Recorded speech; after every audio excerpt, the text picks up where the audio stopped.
6 times 3. Hurry up, hurry up, hurry up. Hurry up.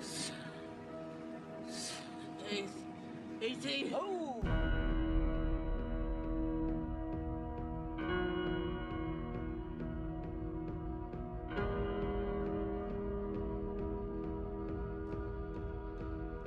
Ring the bell 3 times, put your helmet on the ground, you're done.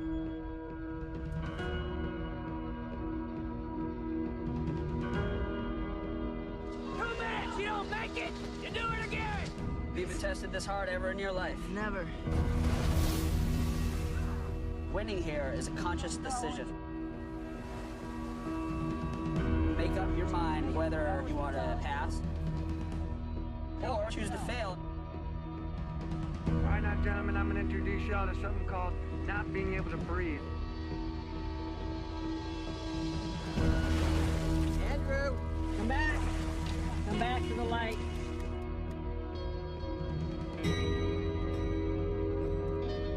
Take all this shaking and all this cold, harness it, turn it into aggression.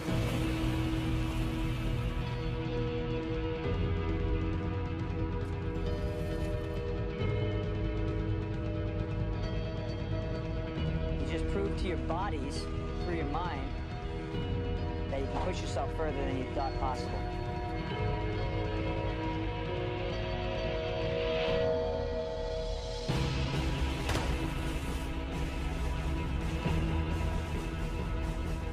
Get wet! Run!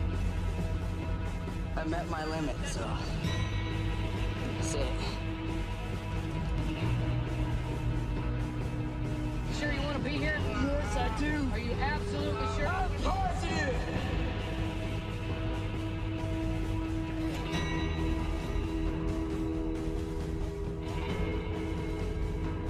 Whatever you have to do, just find an excuse to win.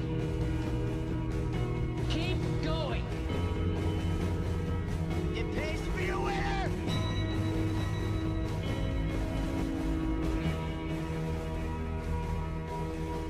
I like having my buddies that I can depend on, and I would like for them to be able to depend on me. You guys are our band of brothers.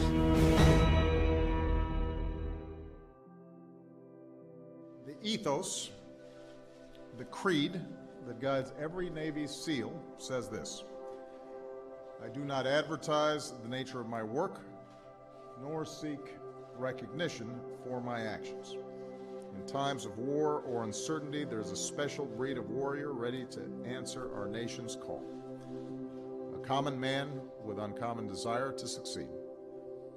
Forged by adversity, he stands alongside America's finest special operations forces to serve his country, the American people, and protect their way of life. Among those who train to become a SEAL, only a select few emerge and earn the right to wear that golden trident.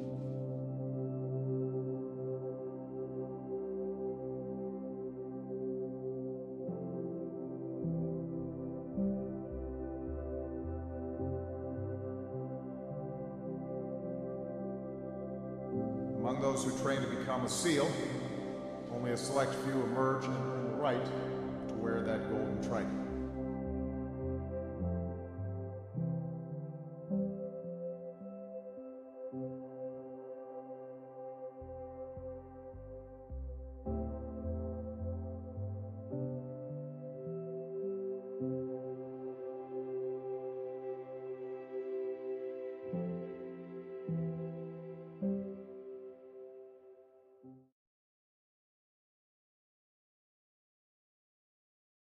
All right, welcome everyone. Hopefully that was a good way to kick this off. Certainly we're here for inspiration, leadership, just some of the intangibles around life, people that are curious, people that have a growth mindset. I think that's us. So welcome WRS Group. We have, I think, all companies accounted for. So Insingo, WRS, ORS, U.S. Workers Billing Company, WRS Pharmacy Solutions, and Proventus. We're really thrilled today to have Captain Tom Chaby, join us from Tampa, Florida, where he was a bit unscathed, I think, from the recent hurricanes. I know you guys are going through some stuff down there, but appreciate you carving out time for us. I do want to set the table in terms of your background, and then get into what makes you tick and what make effective teams tick, leadership. I think I'm most interested in stories, so have some questions around that. Right. So welcome. Captain Tom Chaby was an active duty U.S. Navy SEAL for 26 years. Throughout his career, he built and led teams conducting special operations in over 60 countries around the world. Shortly after 9/11, he deployed to Afghanistan to lead a task unit of 50 SEALs and support personnel conducting special operations in support of the initial stages of Operation Enduring Freedom. During the latter part of the most critical fight in Fallujah, Tom led a task force of over 400 personnel conducting full-spectrum special operations in support of Operation Iraqi Freedom. Outside of the operational realm, Tom worked relentlessly developing and ensuring performance optimization for the SEAL community. During a combined 5 years as Deputy Commanding Officer of the SEAL Training Command and as a SEAL instructor, Tom was integral in creating the current generation of SEAL operators. Specifically, Tom helped shape and direct multiple leadership development programs to prepare SEALs to be more effective in combat. Over the last 6 years, Tom has spoken and provided full-spectrum consulting to over 100 high-performing corporate organizations, including the NFL, NHL, NBA, MLB, NCAA, and Olympic sports teams to help them build empowering cultures and team effectiveness. Of relevance, because we are live from Ann Arbor, Tom worked with Coach Harbaugh, Michigan football, I would think an integral part in the national championship. Aside from that, he also has worked with the GOAT, Nick Saban, and I know we shared stories on that. So welcome, Tom. Thank you very much for joining us. Thanks for having me. As I said, you're speaking to a group of highly motivated, ambitious, curious, hopefully growth mindset individuals. And I want to jump right into, I always like to start with kind of the why, how. So for me, why were you compelled to join and become a SEAL? And what prepared you, do you think, in terms of what was going to happen as far as going through that process? Sure. Before I get into that, I just have to give a caveat. Yes. I was not awarded the Medal of Honor. When you were watching the video at the beginning, President Barack Obama was the MC essentially for awarding somebody the Medal of Honor. The only reason that clip was used because they went over our ethos, which is our values in the SEAL community. So I just want to make that clear. Okay. Yeah. Why did I become a SEAL and what prepared me to become a SEAL? Yeah, I reflect on this often, and I think about, why. It's kind of a random thing. Where I grew up, North New Jersey, very few people go in the military. Literally, there's nobody from my school the 2 years after I graduated or the 2 years before that I could find that served in the military, and it was a perfect fit for me. But why? I grew up in a broken family. And I never would have thought that was important until years later. Broken family, never met my biological father. No acrimony. We had resources and whatnot. We didn't have this. We weren't connected as a family. Pretty good, but not what you see on TV. I grew up in a very Catholic town, and all my friends had 6, 7, 9 brothers, literally. And they would have these big Sunday dinners. I had none of that. And I wanted it. I didn't know I wanted it then, but reflecting, I figured out I did. So I found my initial connection in sports. And, I was an average athlete. I didn't have a dad who was throwing me balls as a kid. So I had a lot of catching up to do. Luckily, I was fast and strong. And those are 2 good qualities to have to be an athlete. So slowly I worked my way up and got better and better and better. And I really didn't set out to become a superstar athlete. That wasn't ever my goal. It was to become a more integral member of that family. And, I just wanted to be more relevant. So I trained hard, extremely hard. And, understanding things like resilience now, I look back and I was emotionally resilient because I came from a pretty vacant emotional network. So that helped me quite a bit. And my eagerness to become a relevant member, I played football, ran track, and I was a competitive skier, which was actually my best sport. I was on the U.S. development team, moguls. And what led me to succeed wasn't this eagerness to do well. It was an eagerness to be more part of the team. So I trained extremely hard. I didn't have resources, so I was a prolific reader. And I learned things, which we'll talk about today, when I was young, that I applied. And, I stumbled through them early on, but slowly I grew. You said have a growth mindset. You hope your team has that today. I agree, 100%. I hope they do. And that journey of me wanting to be a relevant member of a team really set me up for success. I show up Sure. At SEAL training, and the reason I decided to go in was, like all average or slightly above average athletes, your career comes to an end.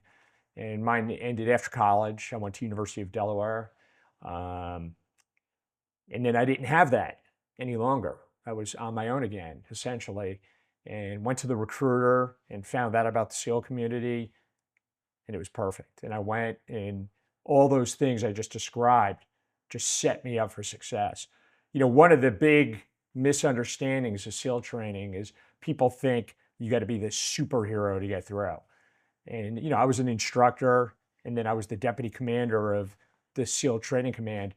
And I will tell you, I've been through, as an instructor or one of the executive leaders, probably 30-ish hell weeks. And it's not the superstar athlete that excels. It's the resilient applicant, the resilient. You led right into my next question. So Hell Week and getting through SEAL training, what is it, 75%? You got to qualify, I think, initially, and then, 3/4 of the guys that go through it drop out. How did you complete it? Yeah. I was resilient. And I literally had one of my knee operations a month before I started. It's just scope, cleaning up some cartilage. But I was a pro. That was my fourth one at that point. So I was an undersized, average speed running back in college. It doesn't serve me well for avoiding injuries. And I got there, and, I had no other options. I didn't have a company that my dad was going to gift me when he moved on to retirement. I didn't have a big girlfriend or fiance or anything like that. I had no aspirations to go to grad school, or I grew up right outside New York City. A lot of my friends got into the wealth management world, had no interest to do that at that point in my life, although I was a finance major in school.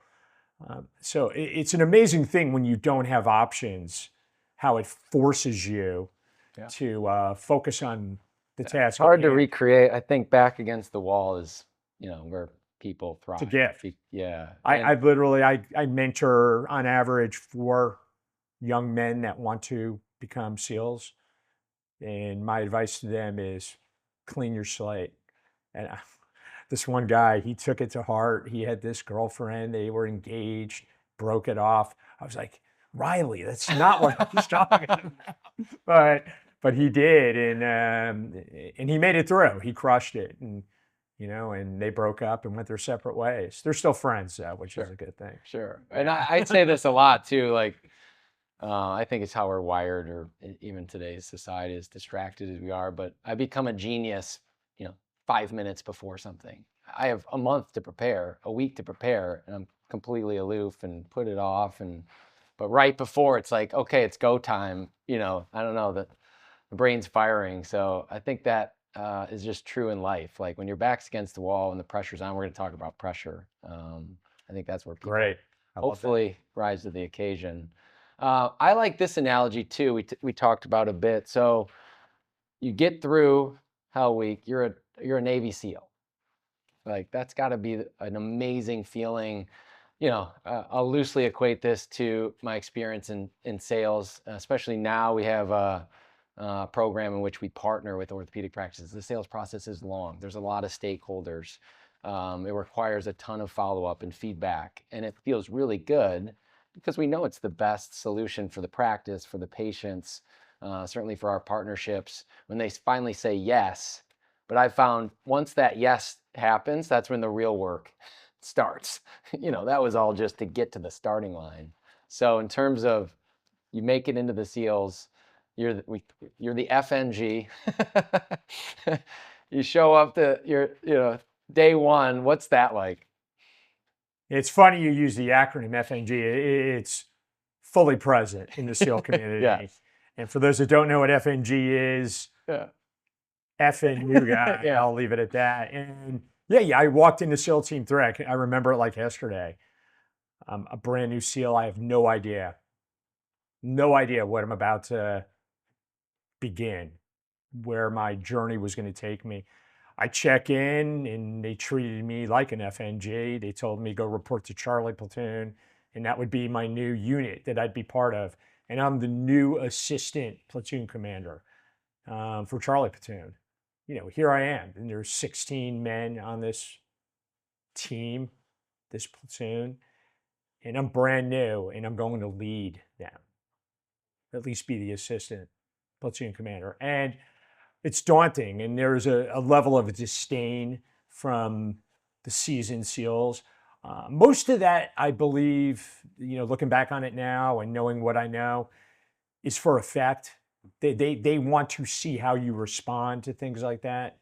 And it's good. And, you know, I remember we had my first workout that I went on was the next day, and it was a run. It's a 4-mile run, and we work out every day. And every day, whatever it is we're going to do, it's written up on a board. And, that day, 4-mile run. And we get there, literally they time it, and we're all out in front. We're going to begin. They give us a route we're going to go. And this guy, Billy Nell, Vietnam vet, he looks at me. He's like, hey, FNG, you better win this run. And I literally thought he was being sincere. Yeah, I'd learned later this guy is a sarcastic, wise guy. Yeah. I don't think I ever ran faster in my life. I didn't win, but I was in the front pack at least. And we have some amazing runners. I bet. Yeah. Like there's a teammate of mine, high school, mile time, 4:02. Wow. Broke 4 minutes in college, Long Beach State. Wow. And, that's just one of dozens that are unbelievable runners. I'm not that fast. I broke 5 minutes. Awesome. I was a 4:54 guy. Yeah, that's I was bigger. I was 3 yards. That's right. Awesome. I think the precision of language and the words we use is so important in terms of, and I'm going to use your word, effectiveness. You use the word effectiveness a lot. What is effectiveness? Because they lead into kind of like your approach, but you use the word effectiveness a lot in your approach. And so in terms of what does that mean to you, effectiveness? Nobody's ever asked me that. It's a great question.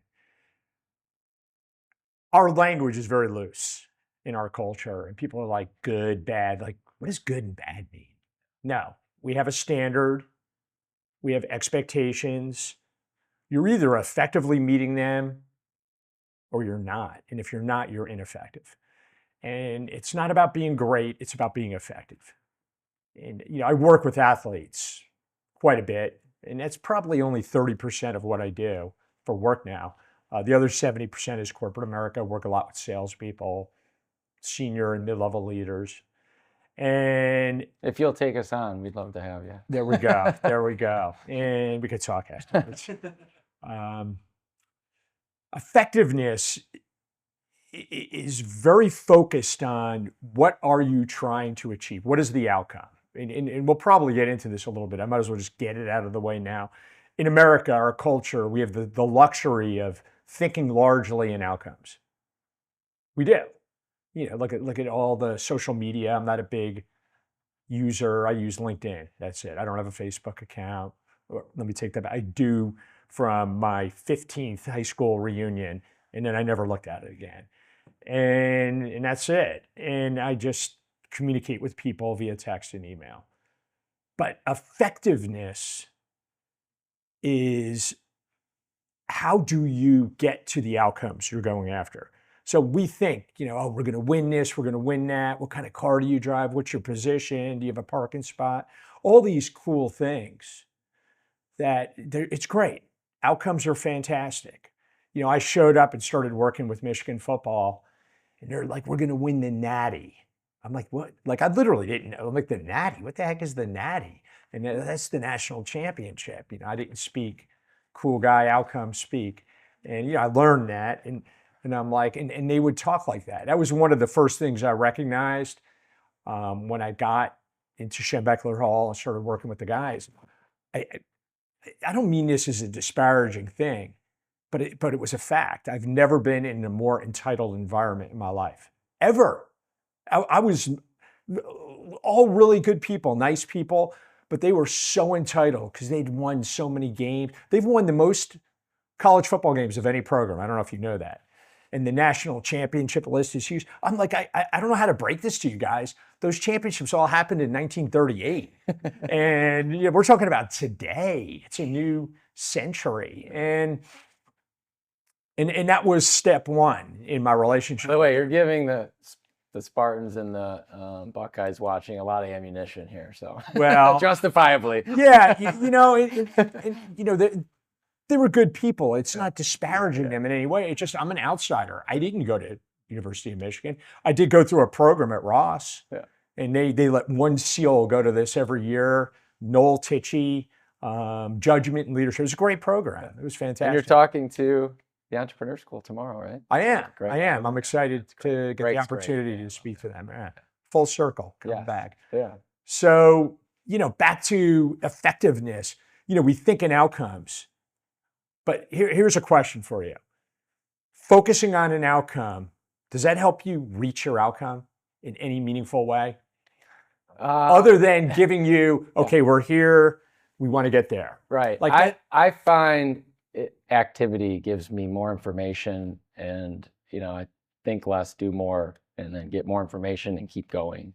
But I find that outcomes or goals, can be effective if it gets you to think differently and or be more creative, and or like it creates this back against the wall mentality that we kind of don't have. I've been talking, like, this is totally off subject, but like I'm 45 years old, and in my life it's been pretty good. Like, we haven't had a world war.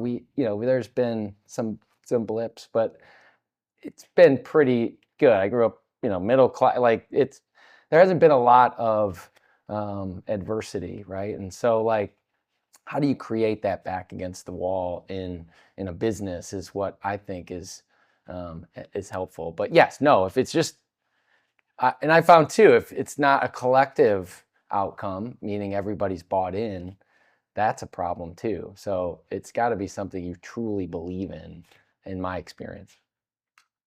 I collect paradoxes. I love paradoxes. Like less is more. Yeah. Like, it's great. It's true. Yeah. In most cases. How is it true? No, more is more. My wife's name's Leslie, so I call her Les. Yeah, so there we go. Less is more. She'll like that. Julia Roberts. Yeah. Yeah. No, focusing on an outcome, in my opinion, I appreciate the back against the wall piece, and I applied that. My goal was to become a SEAL, to get through SEAL training, to go back to that example that we started today's talk off with, and not having any other options. I think Richard Gere, Officer and a Gentleman, I've got no place else to go. If you remember Mayonnaise when he's getting hosed down. Great scene. And, these youngins over here didn't see that movie in all likelihood. It's a good movie. Yeah. Officer and a Gentleman. Yes. Yes. But that outcome of becoming a SEAL, if I want to be a SEAL, I want to be a SEAL, I want to be, that's not going to help me become a SEAL. So focusing on a specific outcome, I'm going to win the natty, I'm going to win the natty. No, how do you win the natty? How do you become a SEAL? There are steps to get there. And those steps are called a process. And I'm a big believer, and this is where Coach Saban and I got along, magnificently. He's all about the process. One of his, nicknames for his program is "The process begins here." It's all about the process. Yes, it really is all about the outcome, but that's where the paradox comes in. So what I do, whatever my outcome is, I put it in a box, I wrap it up, and I put it up on a shelf. And I look at it every day. I look at it. I know what my outcome is. I knew I wanted to be a SEAL. That's why I'm sitting in cold water. That's why I'm running around with a boat on my head. That's why I'm doing all these miserable things, because that was the outcome I wanted. But I can't get that outcome unless I focus on each iteration that's going to get me from point A to the final destination, that outcome, which is in a box up on a shelf. And I like it there. And then I get to unwrap it and enjoy it. And then I can go, we're number one into the camera. Yeah, I love it. I guess shifting gears a bit, just in terms of stories, where were you deployed, the wars that you fought in, the teams that you led, just, anything that you can share that you think. Yeah, I mean, it's been a journey. I take it for granted. I spent 26 years in a world where everybody there did what I did for a living. Everybody there traveled extensively. I mean, a typical year for me, I'd be away from home 250 plus days a year, gone somewhere. And at number 60, I do that in case somebody ever gets legalistic with my resume. It's really 73 countries that I've worked in around the world.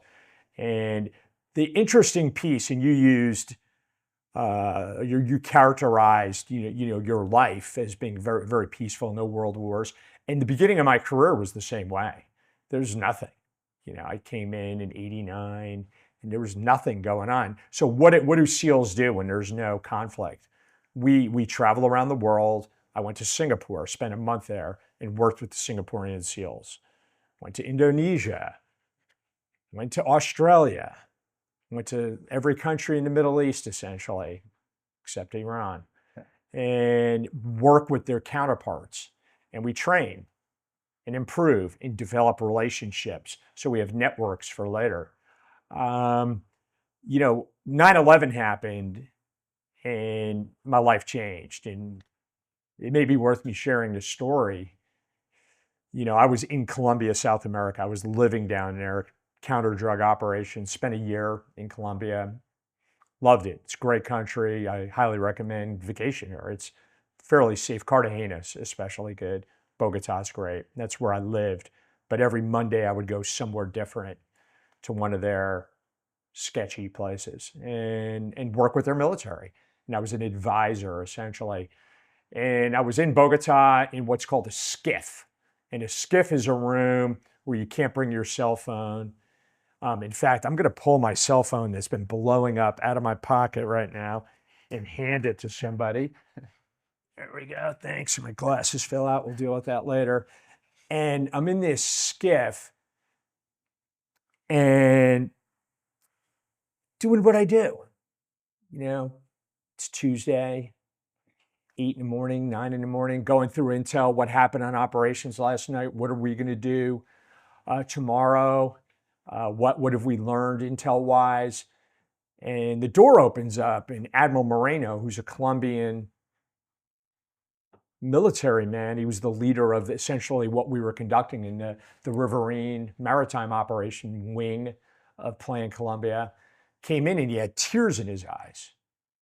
And we have no TVs. We have screens, monitors, but we're not watching CBS or anything. And obviously we're in Colombia. They have different networks there. And he has tears in his eyes. I'm like, did somebody die last night? Did somebody get hurt? Did something happen in his family? And he meanders through the room and he's coming directly toward me.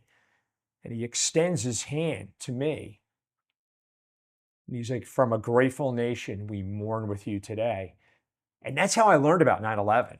was in that moment. We left the skiff, went out and turned the TV on, and the second plane was flying into the second tower. And, a couple days later, when flights resumed, I left and flew up to LaGuardia, from Bogota to LaGuardia, and a Navy plane was picking up some other people. I hopped on that, and we flew down the Hudson River. And I grew up in New Jersey. I could see the skyline from where I grew up.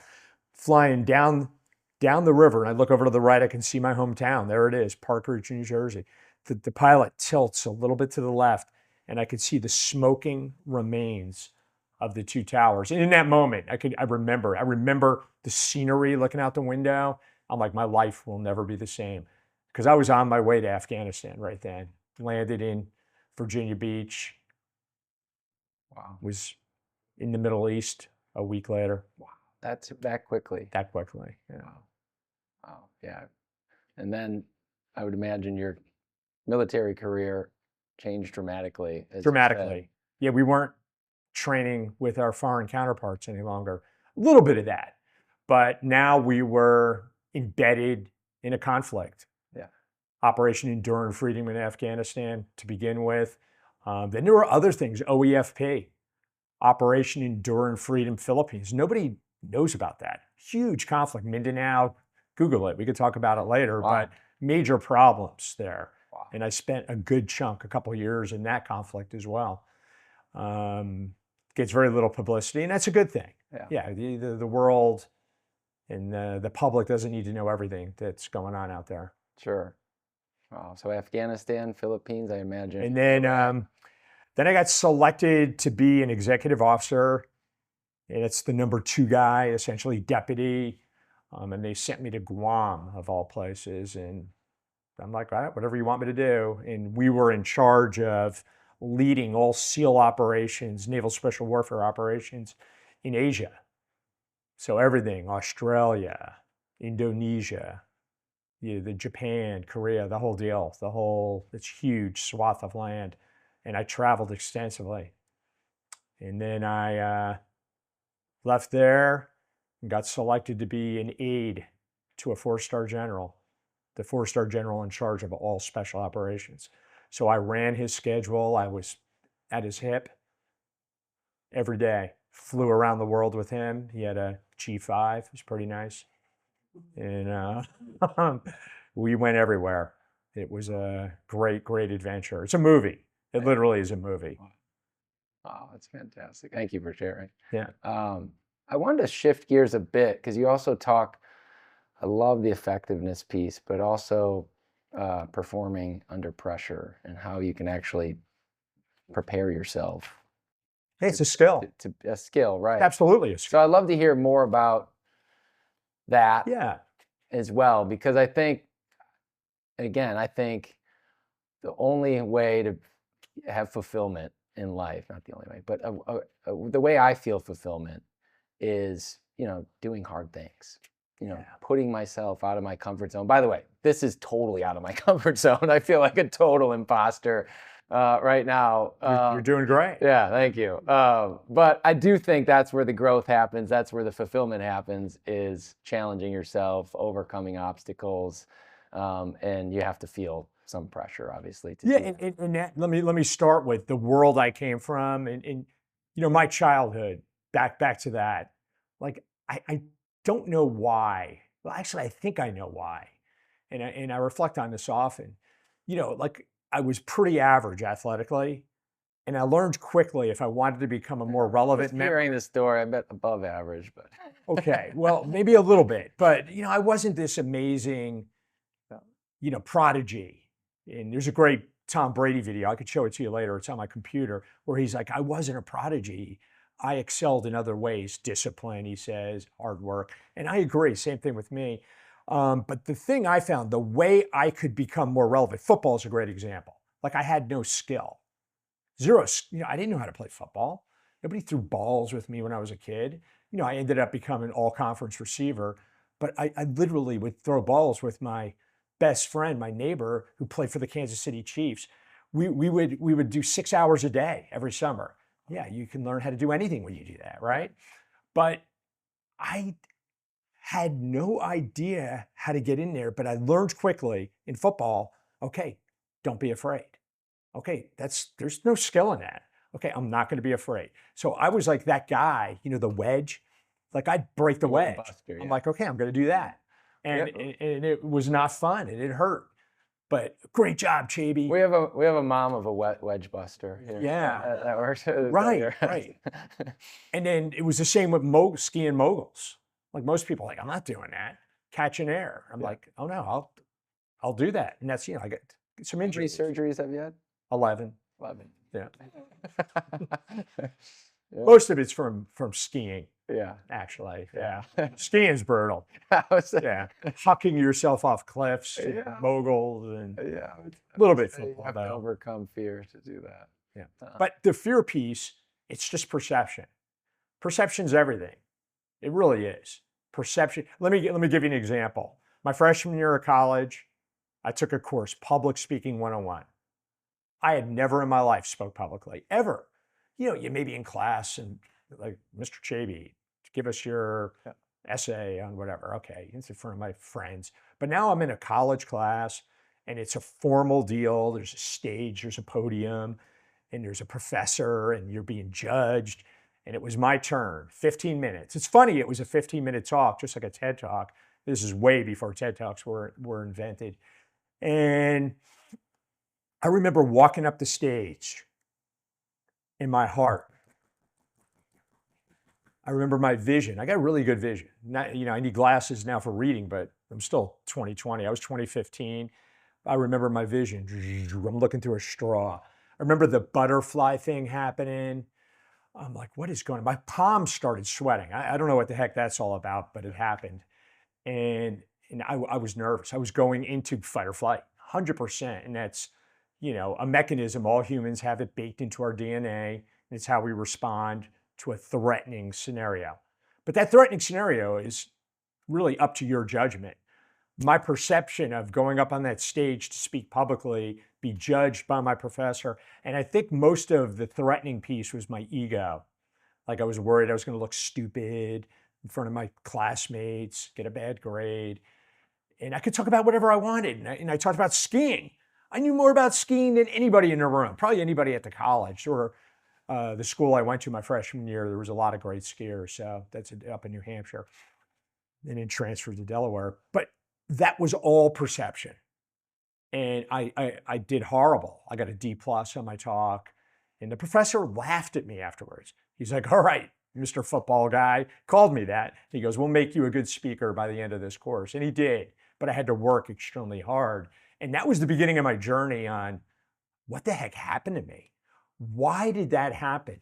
And it was because of how I was thinking. Did anybody ever teach you how to think? Like thinking 101? Like, why don't we teach people how to think? You threw out the growth mindset thing at the beginning. Like, some people have that, some people don't. Why doesn't everybody, who wouldn't want a growth mindset? It's a great thing to have. Well, it takes no skill. Yeah. It just takes. But ego, you're protecting yourself. Right. Judgment is easier than. Right. But why most don't people are just thinking of the next thing to say versus actually listening? I think there's a lot of reasons why. But yes, no one's ever taught me how to think. me either. And that's problematic. Because when you don't think effectively, I'm going to use that word a lot today probably. When you don't think effectively, you're not going to get as effective results. Yeah. It's a fact. It's a fact. If you think one way, you're going to fall prey to fight or flight. And I'm here to say I never want to go into fight or flight. One exception, I'm in a docile posture and some threatening entity is approaching me and I need to elevate my physiology so I can respond.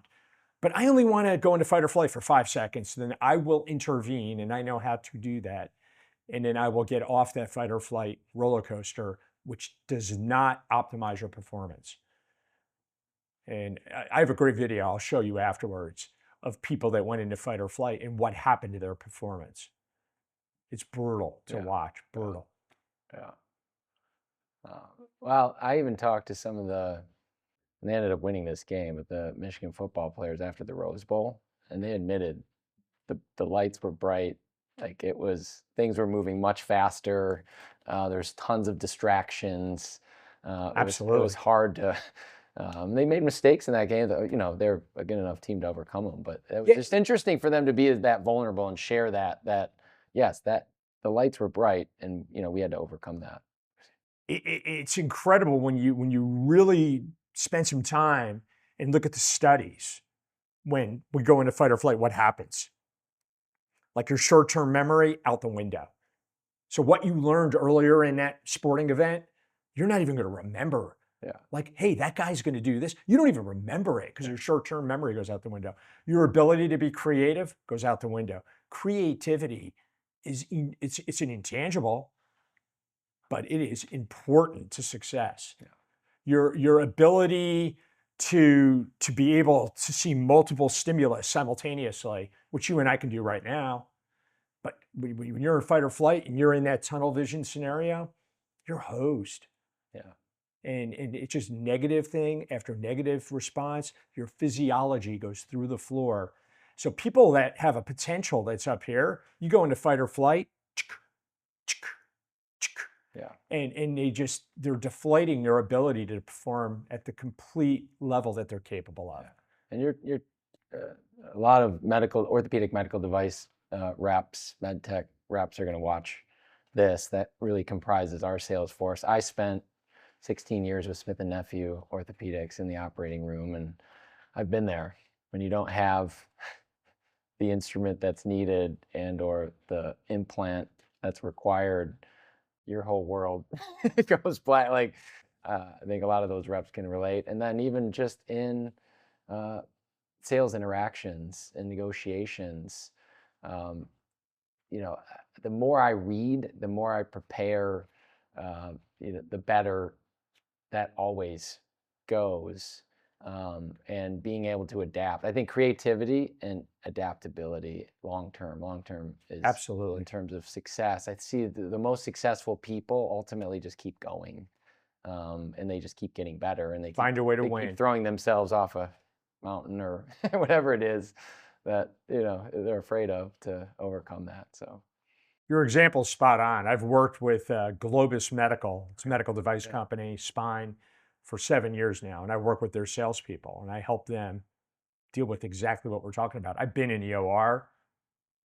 I'll tell you what, my heart, when that surgeon turns to the rep and he's like, hey, I cut here. I'm just like, I'm in the best reps. There's this gentleman down in Texas, Lubbock, Texas, to be specific. His name is Bill. I spent some time there with him, and the guy is money. Under pressure, he owned it. Yeah. He knew the answers. And he didn't know the answers, but he was creative and he developed the answer, adaptability, to echo what you just said. And that doesn't happen if you're falling prey to fight or flight. Yeah. Well, I want to go back to process. So in your work with Save, you speak really fondly, obviously, of the work with Nick Save. It was a cup of coffee with him, yeah. But it was great to spend time with him. He's unique. I've had the privilege to work with some amazing coaches. Coach Harbaugh, probably the most here. I was also with Coach Hoke, Brady Hoke, here at Michigan as well. Saban, Coach Fisher, when he was at Florida State and won the national championship. Kirby, when he was at Georgia, right when he started at Georgia. I did a little bit of work with him. That's turned out okay. Yeah, it turned out okay. Coker won a national championship at Miami, but I worked with him when he was at UTSA, University of Texas at San Antonio. Sure. Great man. Yeah. Yeah, and these coaches, they all have a lot of similarities, yet they're all uniquely different in special ways. Coach Saban, I think one of his secret skills that's underrated is he was so humble in regards to bringing other voices into his program. And I was just one of 6, 7 other people that he'd bring in. And then he knew what I was going to say because he and I talked about it before I said, whatever I was going to say. And then he would say to the team later, they would send me notes, emails. Tom, Coach Saban's talking about you again today. Remember what Captain Chaby said? No, it's what he said to me when we were in the room and he and I commiserated. and it's a shared message. But he knew if everything came from Coach Saban, there'd be voice saturation, message saturation, and it wouldn't be as resonating and as effective. There we go. It's all about effectiveness. Yeah. I've spent a lot of my time in the last 3 years working with the leadership executive teams of orthopedic practices. And, that world's changing in terms of, there was consolidation around the health systems and physicians becoming employees. Now there's private equity involved, and it's kind of these worlds collide in terms of clinicians and really surgeons that got into medicine, certainly for the right reasons, wanting to take care of patients, but now having to understand this whole landscape of declining reimbursement and, running a business essentially. So I'd love to incorporate you. We're all across the country speaking to every, different regions matter, different states matter, the size of the practice certainly matters, the makeup of the specialties. So we'd love to deploy you across the country to help with just that process, effectiveness, leadership. I think there's a lot of ground that can be taken there, and that's what excites me, is just getting better and just empowering people and inspiring. And so Absolutely. we're so appreciative of you coming in today and talking with all of our folks. I don't know, because we're not like on a traditional Zoom, if we could get any questions that people have, they can write in on them. I guess I'll do some self-serving questions. So you tried the cold, heat, contrast, compression Preventus technology, Preventus. Yeah, what are your thoughts on how that type of therapy or therapies or technologies like, medical devices and therapy recovery products translate to the elite warriors of our military? Yeah, critical. And it's interesting. I was thinking about it as I was driving here this morning from the hotel, and there's this graph that they always show, and we had to answer to Congress quite a bit. To create a SEAL costs quite a bit of money, and they're not happy when there's attrition. They don't like the 75% statistic that 75% of the guys don't make it through SEAL training. They do not like that, and they do not like when careers are truncated from things like injury. And the interesting thing is, there's this arc, and this is your expertise arc, and it's probably goes like that, performance, time, and as time goes, you get more and more seasoned, you get experienced, you learn more. But then there's this other arc where it's your wellness, and you start out totally healthy and it degrades. And there's this intersection somewhere around the 8, 9, 10-year mark. And they want that window to get wider and wider and wider. And Preventus is a tool that can help that. It's clear. I mean, just the 15 minutes I spent with the contrast, the cold to the heat, the compression. I'm a big believer in compression. I am. And 11 surgeries. I wish I would have had a joint adaptation that fit me like what you put on my shoulder. Yeah, you even talked about all the things you've gone through. The most painful recovery was rotator cuff. It was horrible. Wow. It was horrible. Like my artificial hip, that was the easiest thing of all. Like I woke up, I walked across the room, literally like, we have to use this walker. I threw that thing away right away. But I used a cane because they said you feel good, but you don't want to fall and damage what we did. And the shoulder, wow, that was brutal. It was painful. It was uncomfortable. And I was using ice bags. Yeah. Like taping them, ace bandages, whatever would work, going up against the wall. We see it. We've done, I think, over 3,000 patient-reported outcomes with injured workers requiring surgery. And, the data is fascinating. The patient efficacy of cold with adherence and compression, especially in shoulder patients. They can sleep with it on. Sleep's a big issue. If you can't sleep, it's hard to recover. I Right. mean, sleep's paramount, I think, to performance, recovery. Like, that's probably where you start. Yeah, I'd fall asleep and have a puddle under my leg. Yeah. Literally. Yeah. Awesome. Any? Yeah, so Greg asks, how do you deal with failure? Failure. Thanks for that question, Greg. Wouldn't know, Greg. No, I'm just kidding. No, I have a talk, and I sent you the slide. It was on the email. You can look at And it. I'll send all of these videos and slides he's referencing. I'll send out to the group as well. And there's a model I subscribe to. It's called the team effectiveness model. And a model for me is a process. And I'm all about process over outcome. Anytime I can create something that'll keep me on track, it's a good thing. It's a great thing. It's an effective thing. And, failure. My old initial talk when I retired from the military was failure is not an option. And the reality is I started feeling dirty with having that as my title because I would fail every day. I guarantee I've conjugated 3 or 4 verbs incorrectly already today. And my wife, if she were here, she'd be, it's gone, not went. And I always get that. I don't know what happened. I missed that day at class or something. And well, I have a business partner that was the English major, and his mom taught English, so he's my editor. Nice, nice. He's looking over my shoulder. There you go. Fantastic. So how do I deal with failure? This isn't a platitude. It's not a bunch of BS. Failure to me is a great thing because it means I push myself, and I want to push myself. I want to be uncomfortable, like you said earlier. Failure is a great thing is because I'm learning. I'm finding something out. Like, why did I fail? Do the forensics on what happened and why.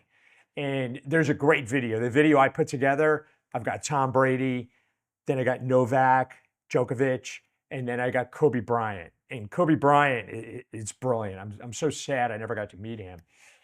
And in it, he's being interviewed by this young lady, and the young lady goes, so she thinks she's all witty, she's got her big question, right? So my understanding is players either play to win or play to not lose. Which are you, Kobe? And Kobe doesn't even flinch. He just goes, neither. I play to figure things out. It was brilliant. Yeah. And then he talks about, I'm a big proponent. I think positive thinking is the most overrated thing in the American culture. Yes, I'm a positive person. But the minute you begin performing, positivity isn't going to help you. You want to be neutral. And Kobe Bryant, his talk, his answer to that question, he's like, I don't want to be worried about the burden of trying to win or the fear of not losing. I just want to stay right dead center and figure things out. So failure is just a data point in time. Yeah. Like every great athlete has failed miserably time after time after time. Every great leader has failed miserable time after time after time. We'll see what the Yankees do with their failure after losing 4-1 in the World Series. And I think they have an entitlement challenge there as well, but we could talk about that offline. I totally agree. I think if you're not innovating, if you're not pushing the envelope, if you're not being creative, you're going to fail if you're doing those things. Absolutely. So, like we've talked about that as a culture for our business. Like we embrace failure. So I think, what we do in our culture, as somebody who used to implement Hell Weeks, is we manufacture failure. Because we want to see how you will respond when you fail. And we have people, the guy who ran a 402 mile in high school. Right. How many times did that guy fail in track? Yeah. Never. Yeah. But he failed in Hell Week. They'll change the rules. They'll make a 2-mile time run be 2.38 miles. Shut up. It was 2 miles. How does he deal with that kind of failure? That's awesome. I always said too, and I don't like ever paint it with a broad brush, but there's a lot of ex-athletes in medical device sales. The better the athlete, the more elite, the worse they're going to be in sales. Yeah. Because they've never been told no their whole life. And that's all sales is. There's a Bob Seger song I like to talk about. Beautiful loser. They haven't developed the skill of owning adversity. It's a skill. Yeah. 100%. Yeah. And just go for no is something that Coach Backage. Oh, I love that. Yeah. I've used that. Yeah. I've used that. I was telling, I work with a printing company as well. And I go, you got to go for no. He goes, what does that mean? And I told him the whole Coach Backage story. It's brilliant. Yeah. Awesome. Any other? Yeah, Brian has one. Awesome. Thanks, Captain Chaby. This is sweet. Probably take more time than I should here, but I got a few questions. SEALs have always captivated my attention, even from a young age. So when I learned of David Goggins and his books came out, I was immediately drawn to that. Read both his books. But now you're my favorite SEAL. Yes. That was the outcome I was after today. Absolutely. Couple things. First thing that sticks out is fight or flight, and I loved what you're saying about that. But more specifically, can you shed a little light on what that journey would look like, starting with someone that was in your shoes in college when you're breaking down, you're in fight or flight mode. Your journey kind of there, I feel like, is probably just starting in terms of, that failure and understanding kind of the level that you're at and maybe where you want to get to. And, I've had a lot of kind of success in my life, in my personal life, in my fitness life, in terms of adversity and fight or flight and, overcoming things, but I've actually found it to be harder in my business life. So still to this day, I get in these fight or flight moments at work and, usually have one or two a year where I look back on as kind of failures in a way where I learned a ton and it was great and it was a big stepping stone for me. But kind of bringing this full circle, what I'm interested in is how do you get tactical with this? How do you start breaking this down into a day, into a moment, and start honing your skills so that long term you can reach that goal and be that better version that you're striving to be, but more again tactical, breaking that down, getting started. Yeah, that's a great question. And, shameless self-promotion right now. I have a course, How to Own Pressure 101. And in the course, I've got a book that I wrote. You can't buy it in Barnes and Noble. You can only buy it if you know me. And it's 225 pages, and I have 12 videos that are attached, each video to each chapter. In the process I apply, and in the SEAL community, we have this saying, crawl, walk, run. And I apply the same principle to this course. And I use a little bit more civilian language, awareness. You need to be aware. Some people aren't even aware that owning pressure is a skill. They're not. They think it's this binary thing. You either own pressure or you don't. No. There's a spectrum, and you're somewhere on this spectrum in different circumstances at different times in your life. There's some things where most people would say, wow, that was a lot of pressure, and you own it. But then there's other circumstances where wow, there wasn't a lot of pressure there, and you implode. And everybody's got their own places that they are for different things. And so awareness is number one. Then understanding.